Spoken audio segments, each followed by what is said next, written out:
국민의힘이 탄핵 정국의 혼란을 수습하기 위한 여야정 협의체 참여를 공식화하면서 조만간 실제 협의체 구성을 위한 논의도 시작될 걸로 보입니다.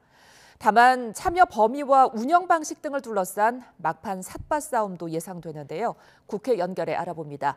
이준엽 기자, 협의체 참여에 부정적이었던 여당이 동참하기로 선회한 거죠? 네, 국민의힘 권성동 대표 권한대행 겸 원내대표는 어제 민생과 안보 협의를 위해 여야정 협의체에 참여하겠다고 밝혔습니다. 지난 15일 더불어민주당 이재명 대표가 국정안정협의체 출범을 공식 제안한 지 닷새 만인데요. 다만 권 대행은 민주당의 제안이 아닌 우원식 국회의장이 내놓았던 제안을 수용한 것이라고 강조했습니다. 이에 협의체 구성 논의는 조만간 시작되겠지만 협의체 참여 범위와 운영 방식을 두고서는 막판 주도권 싸움이 불가피하다는 전망도 나옵니다. 국민의힘 핵심 관계자는 YTN과의 통화에서 입법과 정책을 다루는 실무 권한을 가진 양당 원내대표가 중심이 돼 국회의장도 함께하는 방식으로 갈 가능성이 크다고 말했습니다.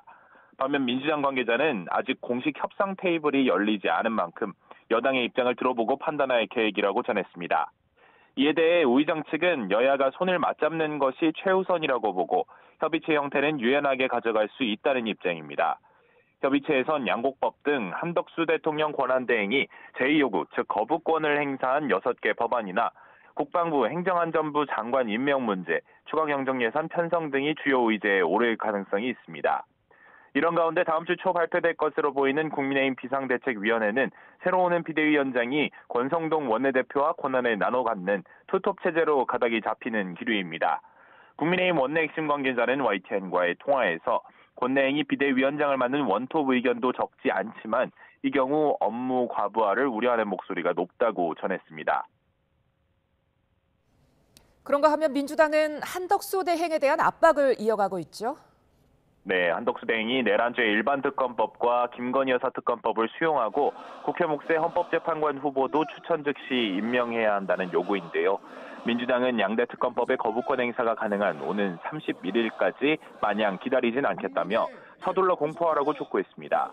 한 대행의 선제적 탄핵 가능성까지 거론하면서 규탄대회를 열고 앞서 양곡법 등 6개 쟁점 법안에 대한 거부권 행사를 비판했습니다. 민주당은 오는 23일부터 이틀 동안 열리는 인사청문회 등 국회 몫의 헌법재판관 후보 인준 절차에도 힘을 쏟고 있습니다. 헌법재판관 3명을 서둘러 취임시켜 구인체제 헌재에서 윤석열 대통령 탄핵 심판을 심리해야 한다는 입장인데 이재명 대표는 한 대행을 향해서 헌법재판관을 임명하지 않으면 그 자체로 내란 행위라고 날을 세웠습니다. 지금까지 국회에서 전해드렸습니다.